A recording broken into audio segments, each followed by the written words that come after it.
Hi, everyone, and welcome.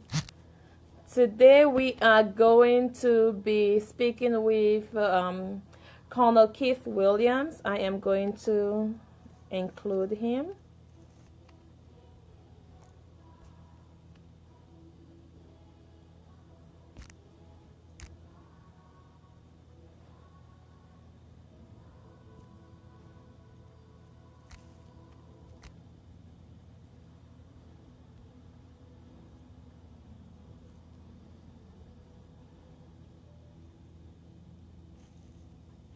So I'm waiting for him oops, to be included.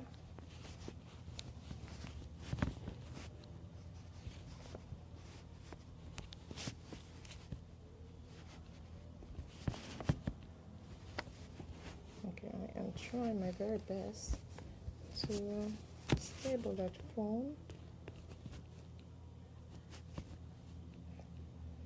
Hi, Jonathan. Hi, Princess. How are you guys doing?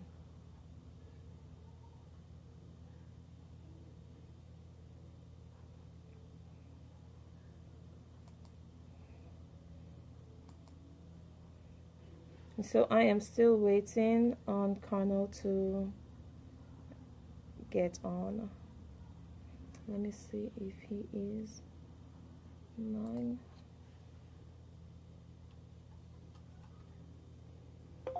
It looks like he lost service. Oh, there he is. Oh, great.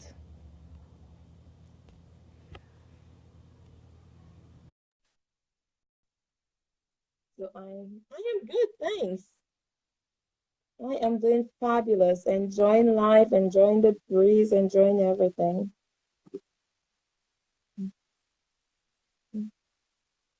Oh, thank you, Princess. I was trying to go the African style or the Rastafarian style.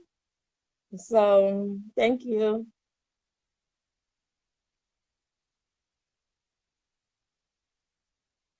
I actually love it. I just started it and I now learn how to do it. Instead of pulling it all the way back, I just learn how to pull it up.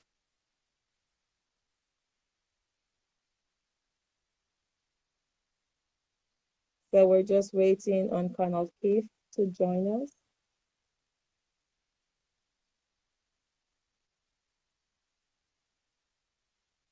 So today, everyone will be speaking about the, oh, no answer. Let's try that again.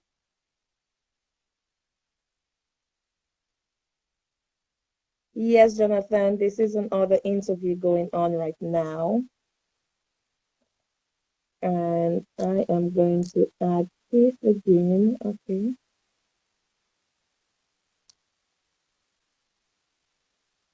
Um, okay, add.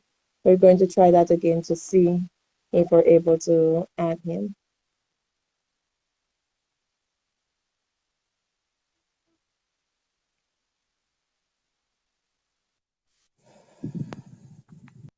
Oh, hi, Colonel Keith. How are you? Hey, what's going on? I am doing fabulous. Thank you. Thank you very much for serving. You're welcome. And we have a few viewers there right now who has logged in for them to hear the interview and probably take some notes. So, Yeah, I see my son is on as well. oh, great. So, so yes, he's looking out for daddy. Yeah, yeah, I see that. So, Colonel Williams, can you tell us a little about yourself? Okay, well, I am a reservist. I've been serving on active duty for 15 years now. I have 30 years of active duty. Well, serving 30 years of reserve time and 15 years of active duty time. And I'm currently working in Tampa, Florida. I work for the Corps of Engineers, but I'm supporting Central Command here in Tampa, Florida. Oh, great. Oh, Letitia said hi, Miss Fox. Yeah, I see her on there.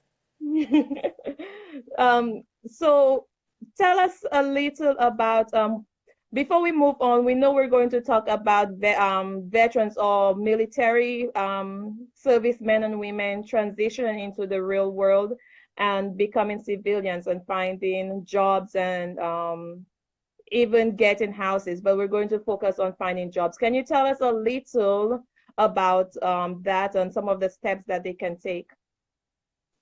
Yeah, well, the military has done a great thing because one of the biggest setbacks for all of service members throughout history has been as they transition. They have a lot of great skills and attributes to give to the world and to the community, but it's not easily transitioned into the community. And sometimes the soldiers or the retirees think they have what it takes to fit into the community, but it just isn't so. So what the Army calls their ACAP program, and I have it here. It's the Army's calls the Army Career and Alumni Program. It's called ACAP for the Army, and for the Air Force, it's called the Transition Assistance Program. And both programs are the same. And every person who's in the active duty status, be it a reservist or on active duty, they have to go through this program when they transition. So if you're on orders for a year, for 6 months as a reservist, you still have to go through the transition program in order to help you get back into the community. And if you have a life for 20 years or so, you still have to go through the transition program as well. Now, the good thing about this, the program is also offered for those who are, if you're chaptered out or you get an early release from the military, they still support you by putting you through the ACAP or the transition program as well. So, and that's a good thing. It's really good. They're looking out for you regardless of how good or how bad you may have been in the military. They still support you surviving and having a life, successful life after the military. And that's great. Yes, and that's very important because when a serviceman or woman has served for so many years, like yourself, and transitioning back into the community, for some individuals, it might be a new rock they're turning. Some individuals have to recope or have to cope with a new environment. So, what are some Yes, of yes. the so do you want to say anything on that I just made mention? Coping into the Yeah, new. so the good thing about it, if a service member has acknowledged or brought to the attention of the medical team that they have, say, a PTSD, or they have are irritated or triggered by noise or certain actions, if they've made that known to the counselors, then there's a program in place to help them cope, as well as you can inform your employer that you have these triggers or disabilities, and they can adjust as well. The trick comes when you have soldiers, men or women, who don't tell anyone, and that's when it's difficult to support them because they hide. They don't want anyone to know that they have triggers or they're annoyed or things that set them off. So that's when you can't really give advice or even help them because they're hiding their reactions or their triggers that may make them fearful or give them anxiety. So the biggest thing is, though, I would encourage everyone, you have to treat um, servicemen and women as normal as possible, regardless of how they look or how they act. There is a perception that the military people are more, we like to use the word squared away. That's the term we use, but we're average people. We just had a job for the military all our lives, and now we want to transition. And the military life is very structured. But I've had civilian jobs that were very structured as well. The misconception is that the military is more structured than the civilian sector, and that's not true. The only good thing about the military is that you have a boss, and you respect your boss enough not to talk back to your boss or not to do anything to anyone who outranks you. Now, if I transition to my time in the civilian sector, hey, that's not the case because people will tell you how they feel. They respect you, but they're still going to tell you how they feel. And that's one of the biggest differences between the military and civilian is that lack of consideration to your rank and the type of feedback you'll get from someone. In the military, they're not going to talk back to the boss. But in the civilian sector, people will speak their language or speak their mind to the boss and can almost care less. That's the biggest difference I've seen through my civilian jobs and my military jobs. Yes, and that's a very good point you made. But Ms. Fox also made an important point. She stated that some people don't know they have PTSD. Yes, yes, and that's a misfortunate because some people think it's just their attitude. It just think they have a low tolerance for. Some people say, and I hate to use this term, but I don't like stupid people. I don't like silly people, Mhm. and really, it's the situation that's giving triggers to people, or some people this impatient. I can't stand to wait, and really, it's all associated with their PTSD. But it Yes. seems normal because if you're in a group of people and you say, I can't stand to wait, I hate to be in line, and a whole bunch of people who no PTSD or nothing is going to agree with you. So Mhm. that's the funny part of it, you know. So Yes, and which that's a good point because sometimes we don't even realize that certain things trigger us. And then I do leadership training, and when I do leadership training, we usually speak about what are some of your triggers because even as civilians, certain individuals have trauma. And what are some of your triggers that gets you upset? Do you know what are some of your signs? Something as simple as headaches. A person with a hunger headache might not be able to work within the environment where other people are. So it's very important not only for PTSD, but also knowing your triggers as to what will be getting you to that point of getting upset or being happy. yeah, but I'm gonna tell you, it's normal things that set people off. When I work for the Warrior Transition Command, you know, even something as simple as sniffing. If you sniff constantly and it begins to be annoying to the person who has PTSD, even tapping your pen on a desk can be a trigger or an annoyance to normal people. And the same thing for someone who had a military who had a devastating action that may trigger some mental thoughts or send him back to where he or she was. The trick is they have to communicate. Mm-hmm. But if you don't know that, then that's the problem. And then you have to communicate in a way to where it's accepted by those you're telling. Hey, and sometimes people don't communicate that they have an issue until it's too late. And that's the sad part. Yes, yeah. So you spoke about the ACAP program. Hmm. What can you give us some of the steps, like when they're going through transitioning, can you give us some of the duties or responsibilities that they participate in? Yeah, well, it's different too. So if you're retiring, they want you to start like 6 to 8 months out. So 6 to 8 months out before your retirement date, they want you to start going through the ACAP program. You'll go through they'll take your military resume and they'll help you transition that military resume into civilian language.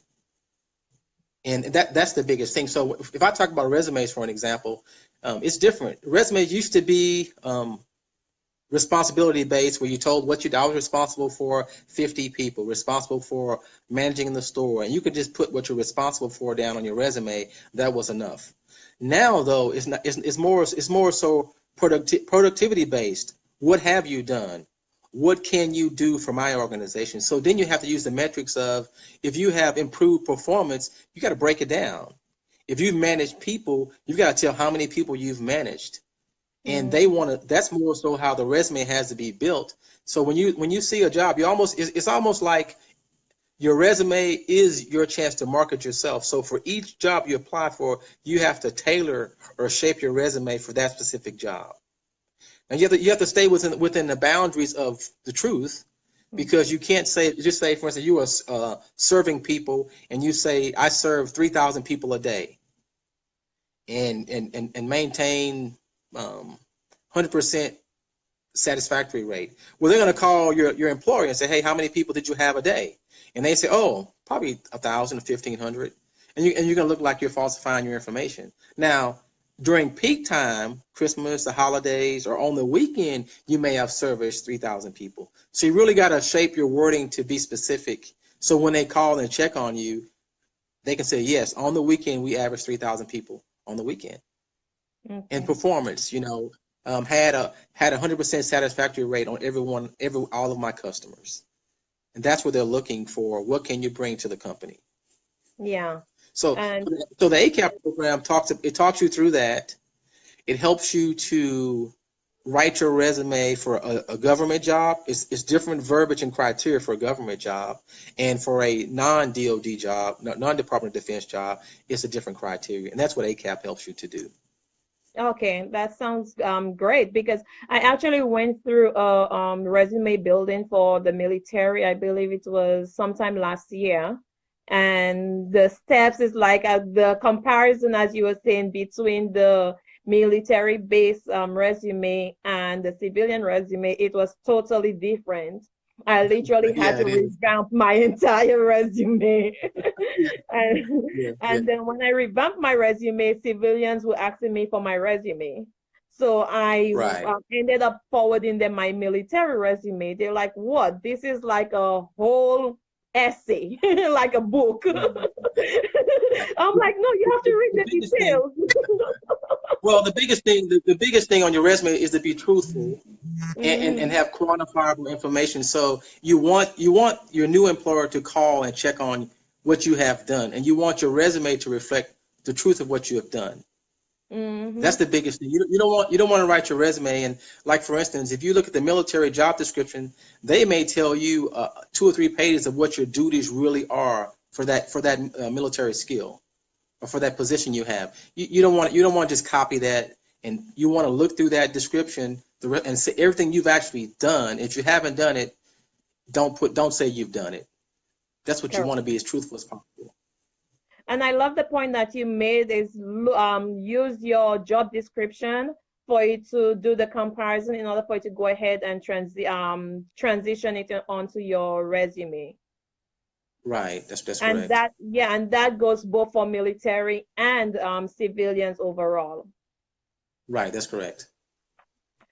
So one of we're going to touch a little about PTSD or even transitioning into back into the home. I know that's not why we're there, but I just wanted people to have an idea. When I spoke to my neighbor, she is also a former she's also a veteran, and she was talking about when she was coming back home, like if you have not seen your children for so long or you have not seen your child for so long, when you come home, your child or your children look at you like a total stranger.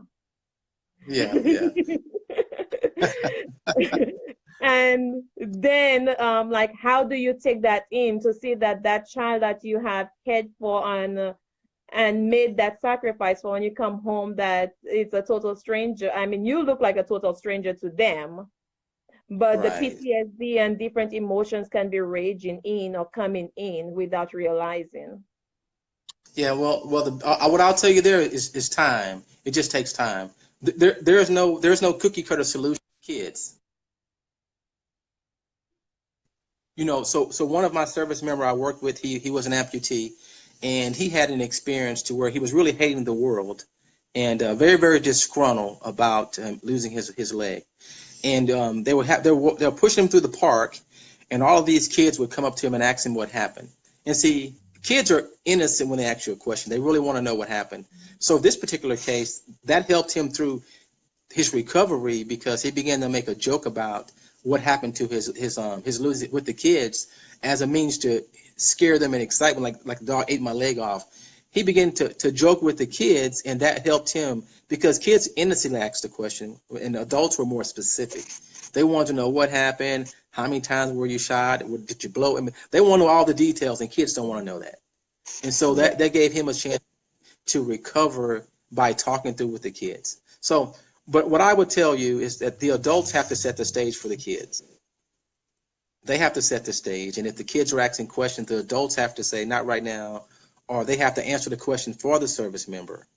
So the service member don't have to relive that event over and over. If I had a service member, or if my spouse was military and she had an issue, I would answer for her, Yeah. so that she would not have to answer it until she felt comfortable answering the question. Yes. Thank you. So, to our audience, if there's anyone with any questions that you'd like to ask Colonel Williams, please feel free to put your questions in the comment box, and we'll be more than happy to ask any questions in flow to the discussion today. So, I Colonel always, Williams, uh, go ahead. tell us, we know you've been in the service for many, many years. What are some of your plans for when, oh, so first I'll ask you, when, do you plan on retiring? I hope I hope so. Okay. And if you when you retire, do you have any plans for transitioning into your community or back home? Yes, yes. I'm not sure exactly where I'm going to go. Of course, you always have plans, but Hmm. you always want to grow and develop. You want to go somewhere where you can actually, um, not that home is not a great place, but you want to go somewhere where you can grow. Because when you retire, retirement is not giving up. Retirement is starting a new life, a new career. So that's what I hope to do. That's Exactly what I'm going to do, I don't know yet, but mhm. it's too far out. I have 2 or 3 more years before I actually going to retire. So Oh, okay. So, thank you for your future service. thank you. Mhm. So I see Mrs. Fox put on here reintegration with the family is important and absolutely sets the tone for success. And that is true. That is very, very true. The only thing I would say too on that is sometimes if you have a service member who came from a family member, a family setting that wasn't positive or wasn't a good family setting. So many people run away from their family to join the military. And that's a side of the house that was eye-opening to me when I found servicemen and women who, hey, man, I had to get out of there. What saved me from my family, from my neighborhood, from my community, from the destruction that I was facing was the military. So it's not everybody. It's a few people that are in that boat, and that's what we got to consider. So if you're in the military and you invite all your soldiers to a function, and you invite everybody family member to a function, and you see this one soldier and his family never shows up, that's a warning sign. Hmm. And that's very important because I work with at-risk youth. And many times, some of those youth I work with, they're like, oh, they will sign up for the reserve, they'll sign up for the army, they will sign up for some way for them to go and serve just for them to get away from their family. Right, right. And some of them, Unfortunately, though, a few soldiers have joined the military, and their family have become disconnected from them because mhm, their family did not want them to join the military. right. And sometimes it takes years for that family to get over the fact. And if you have a army family and you join the Air Force, they're disgruntled. If you have an Air Force family and you join the Army, so it's all emotional. Oh, great. Yes, Luan, Miss Fox points out that the VA has some great programs as well. Yes, yes. yes, they do. Um, Luan said, thank you for your great service. I relate to the escape. So it sounds like Leon, yeah, she used the the service as one way to escape from her family. Thank you for Right, your right. service as well, Luan. Yes, Luann and I work together at the Warrior Transition Command. Oh, okay, great. Yeah, yeah. Nice. One of the other reason I find out is that one, I believe probably two youth, one this year and one last year, they actually decided to join the military because they wanted discipline. They had been adjudicated for many multiple times, and they just cannot follow the protocol of authorities. And they Right. decided to go ahead and join the military for discipline. Yeah, but the discipline part of it it's a personal thing. It's Mhm. really a personal. You accept you discipline is an acceptance. No one can really discipline you if you don't want to be disciplined. So you Correct. have to really want to follow the rules to be disciplined. That's what it is. If I mean, they say And the yeah, military disciplines you, but you just have to want it to follow the rules. I mean, I hate to say it like that. and it's also part of the assumption or the social stereotype that the military is all that where you cannot breathe, you cannot smile, you cannot do anything. Yeah, well, that's true. That's the side of it when you go to basic training. When you first get in the military, all that's true. All that's true because they want to push you to the extreme to see if you can make it through that phase. Once you make it through that phase, schools, training, your job is average, is everyday job. Now you Mhm. have personalities in there that are like that, but on the average, once you make it through basic training, it's a regular job. Okay, yes. 1 minute, please. Can you go back, please? Not right now. Can you go and ask Daddy, please?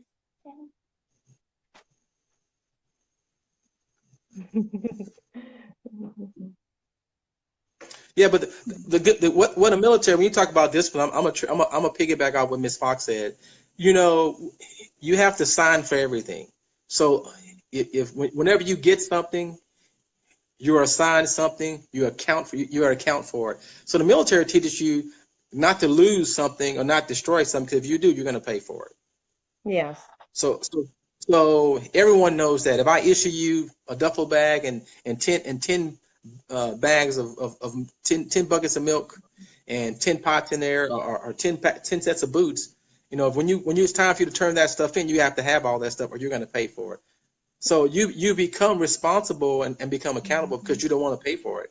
I know a few people who they don't care. Hey, I lost it. I'll just pay for it. But on the average, most soldiers are accountable and they try to be accountable because you don't want people to know that you were not accountable because it travels with you. Yes. And that's important because being accountable and responsible are some of the qualities that you need both within the military and as civilians. And that But these are also, the go but ahead. also they can go with your job too. They can follow you if you lose something or not accountable. When you get your write up, your assessment, your report, Mhm. they can be a part of your report as well. So that's why you really want to do the right thing. Yes. And an additional question relating to trauma. On Tuesday, I will be going to offer training to the Air Force on youth victim advocacy. And I'm going to focus Right. on the topic I am, where individuals in the service, those the advocates, as to how can you who are you and what do you bring to the table? Bring hope, bring care, bring all those qualities, but then also transitioning that or taking a few steps forward as civilians. I am is not only for military individuals or Air Force service men and women, but it's also for civilians within the community. So when a veteran or a serviceman and woman transitions into the community, this is a great thing. I think sometimes we need to ask ourselves, who are we? Yeah. Yeah. Yeah, I do agree. Because I'm gonna tell you, it's shocking from the respect and the way you're treated in the military. When you come out to the civilian world, there's a few people who don't care what your rank was in the military.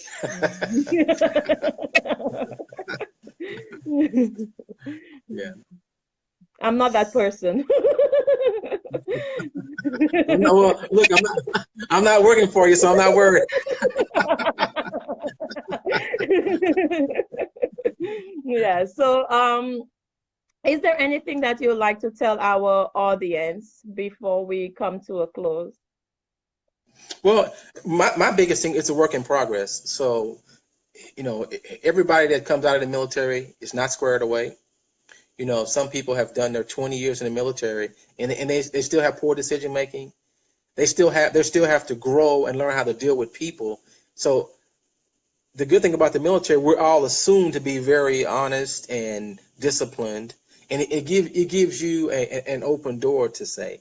But really, with that open door, we have to take the opportunity and then prove ourselves. Yeah. So everybody has a chance. If everybody was 100% pro-military, and the world would be great, but that's not the case. Yeah. So, so even as a military person transitions, he or she has to be careful because you can always transition into a group of people who really are not very pro, because they may think that because you're military, you have a step up on them, and they could see you as as competition more so than as a team member. So you really got to just, when you interview, look at the people, assess how you're being interviewed. So my biggest thing for military people, when you're interviewing, if you don't get the first job, the second, always look and see what highlights they've given you from your resume, and you make sure you keep those, because if they highlight something positive from your resume, that's a strong point, and you can take that strong point with you to your next interview. Correct. Thank you very much. We've spoken about resume building, PTSD when you get back into the community, knowing your triggers, and also the way individuals communicate with veterans. For adults, we're putting that responsibility on adults to help guide the children as to how they Yes. communicate with the veterans. Because sometimes, as Colonel Williams stated, some questions can actually cause them to retell the story, and some of them do not feel comfortable doing that or do not want to do it because it's reliving a life event. So if we can be Right. very considerate and compassionate to our servicemen and women and our veterans, that will really be appreciated. So, Colonel Williams, since we are speaking about finding jobs and transitioning back into the civilian life, that means many men and women are coming back home, or they're getting from one point to the next. So I have a special song that I would love to play for those men and women. Oh, that I would love to play. Not this one.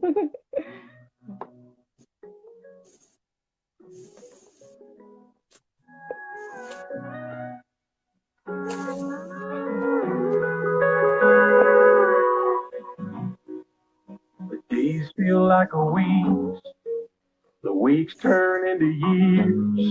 I can still see your cheeks holding up them tears. After all the times I'd say I'd be gone away, but not for too long, not for too long.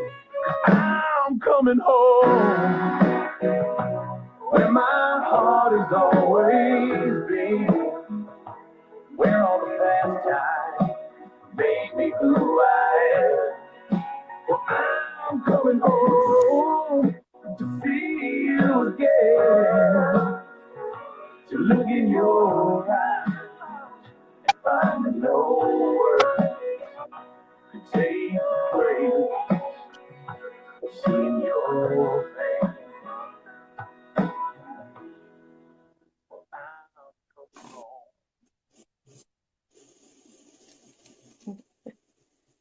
So, It Colonel was good. Williams, thank you. Hmm. Thank you very Thank you. much, and thank you for your service. Okay, thank you. And keep in touch. Don't only call me to talk on the Facebook. Really? You still live. You're supposed to be like totally professional throughout. And you Man, know you what ain't though? this up. You ain't Look, everyone else who's left on here is family, so it's all Yes. good. Okay, Okay. thank you. All right, thank you. All right, Thank you. bye bye. Bye-bye. All right, bye.